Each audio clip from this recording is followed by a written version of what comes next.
earlier tichangotanga hip hop, my biggest hurdle was kuti hip hop yange isati accepted in Zimbabwe. You know, Zimbabwe is dancehall to the core. Zimbabwe spirit is dancehall. Was even a number of Mali were performed by independence. So always Chango influence on the dance. So my time by hip hop is going on 2016 go. Taito Tika is my tributes music. And I remember there was a time the only person I pieced up with hip hop was T-Guns. I tamba maseko ze dance. Right. So panga pasina hope yekuti tichazoteererwa nemusic dzedu dzemadudu chai dzinoona. Yeah, until pazoyo vananatakura ndo vakazoita kuti tizofunga there is hope now. There is hope yekuti vanhu vanogona kutoteerera hip hop say hip hop, not hip hop yakafused ne dance. And then right now ndingati mahedo zangu ndei, I think mahedo zangu nepandiri my industry problems. Mahedo zangu are more personal. Okay. An enemy of myself. Okay. Whatever I'm facing, it's personal. It's because of me. Okay. Yeah. Well, he is in the building tonight, and his name is Volts. And King Mono identify and a ghetto steric. You know, when we follow you on your page, whenever videos, Akawanda, even I'm going to get them, Chingo Fabam, get them, going to team, and ghetto. Can I remember my annual you? I'm ready to relate and ghetto. Even when you do uptown shows, you always go and represent still. Mama shows the ghetto. Can I shows the dance to no one if Moripo? Tell me about link and you love and ghetto. Maybe the connection, maybe the other ones we see. Animals assassins, diamonds.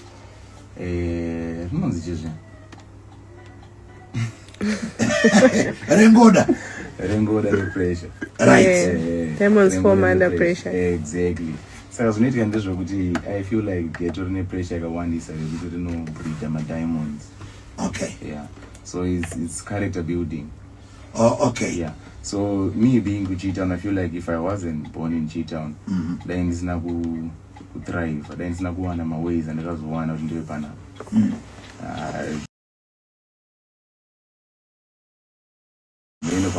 Some way, better or worse, I don't know. But what I know is good. I'm this na character building you. So sure, and Africa bandiri. Tell me, how do you feel? Pamnupinda ghetto. I don't know ghetto. There is love. I'm not pure. Lemon ways in the street. I'm not them fan. I'm not the size. Is a rip. The rest I'm gonna go name it. How do you feel? That you feel me no inspire one. You feel me to no inspire one in life young more than even mashoko angu. I feel like I impact people more in years and then it's in life young. So I can say I'm a motivational speaker. Of course, yes, in my music. You know, but I feel like Madara Miro and Rita Life Young, people just follow it. Even doing this guy in the life young, that's die. So no one no relate nazo because you know go give her off my real vibes. School for and people are following. Yes, Zimbabwe is exactly 29 minutes after 10 and he's in the building. His name is Volts JT. Homecoming, tell me about the homecoming. Homecoming is Volts JT coming home to Cheetown, my roots, and to get back to my ground level. So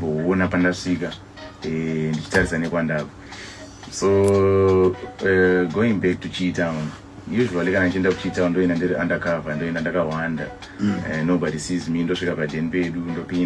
Only a few people text so that I'm just but then this time it's also votes Cheetown and also celebrate. And I promise you the performance at Gazira and it's specially made for those people. Tell me, who else is there with you? There's Baga, there's Sainwave, there's Rana Rose, there's Ulungende, there's Junior Spraga, that's Cheetown, there's Say Colors, Windy President. And that's on Saturday? That's on Saturday, 11 April. So far, my preparations, I say? So far, so good. Trokupusha. I'm starting one my sleepless nights here because you had to Thursday guy. Zvinhu zvedu zvakaronga. Tikangorara nhasi mangwana tatopa dance. Zvinhu zvedu zvakarongeka. So far you're happy. Yeah. Everything is in order. Well, Zimbabwe, it's all happening on Saturday. Homecoming. Arpa ghetto. Yes. But mnozoti kalamashka hapana paka amutadze kurowa mangoma. Exactly. Kalamato hapana pakinga atakatadze tembo kukandira rhythm. Exactly. Mungoje po 1 or 2 zvedu. Atobva takusenyu muchita sei. Muchienda but chekutanga, thank you so much for taking your time.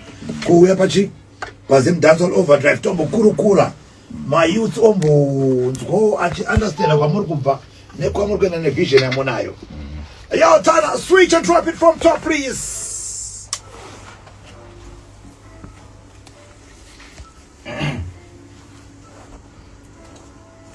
Mic check 1 2.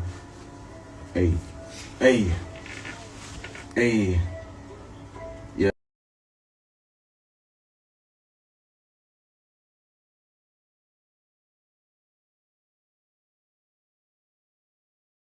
Yeah.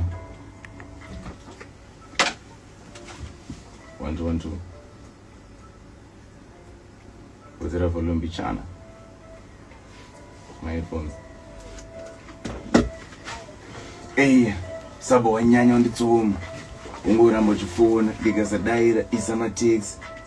Vasvika batiri vashoma dai mambomente na pace. Wangu noziya kuti nyaya dzemari tsinga inobuda kuface. Wangu zatambe nestress, yeah. Wanyanya nditsuma. Ungoramba chifona ndikasadaira isa matex. Vasvika badzemari tsinga inobuda kuface, yeah. Wangu zatambe nestress, hey. Wakuwandisa face. Vasvika police pabase, umaoko achena macheni, kumakosi wavhurirwa case. Ini ndo zvandokwata pazvese, ndiri sober, life is a mess. Darova madrugs waste, domafungiro wangu wagesi, yeah. Saka I focus on other things, nditei cover yemagazine, cause my youths akutera inini, enda panet unotsvaga inini. Vaida ndipedzera nigga please, pedza ani. Alright, hey, vaida ndipedzera nigga please, pedza ani. Pedza nini, madisi ndopindura ndava free, manje mazuwano I'm never free. Hey. Hey. Yeah. JT in the building tonight. Yes, Zimbabwe 0772162651. JT is in the building. 1 2 1 2. Inzwa tempo man. Hey. Hey. Mukandivunza secret weapon ndokubudisa Bible. Mukandivunza uraya my youth ndokubudisa iPhone. Mona mata idol. I heard them say you are humble and they are amazing. How we just walk past and go say uri icon sanda tang plus and sanda kumira zvakandebudza white kudange sanda plus and funge kuti kune success kuma Jesus kwera ari pamba plus kana kune dzimwe type dzaya dzinoona denzo zinosasa next time ndingokudhama wandigarira pamba. Votes, my G's, long time ndakamirira namo.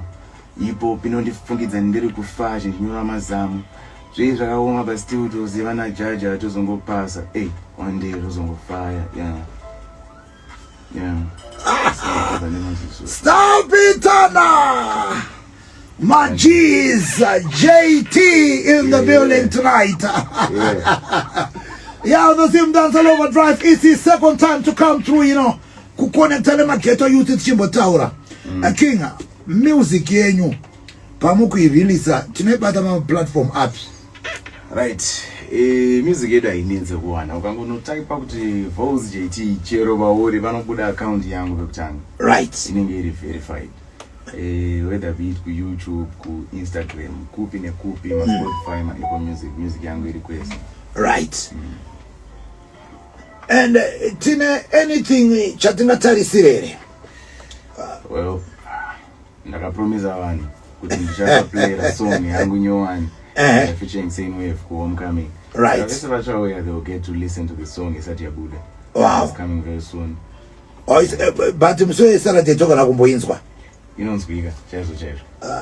Mazvinzwa ka randi msoe Saturday inonzwika. Well, it's a quite complex and JT will be there in full force. The Homecoming. King, thank you so much. Nekuya kwa maita. Aiwa, masimbiza chibaba. Vale mnozoti msati maenda. Tinobva tauraya rhythm. Novanati, anything from your heart, your favorite song, your favorite verse, your favorite chorus, but catalog Rema songs zenyo. Just drop anything for 20 seconds, then you're gone.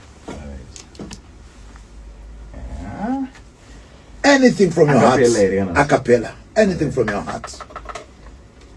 Alright. Let me try to get something.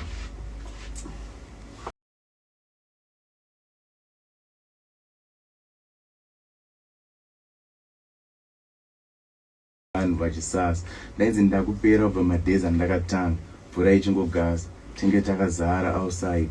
Yes please, kumuraundi ndokwara nemaselfie vane nyama kovagara vari selfish havatipe sando dzedu, so make sure motipa mari dzedu.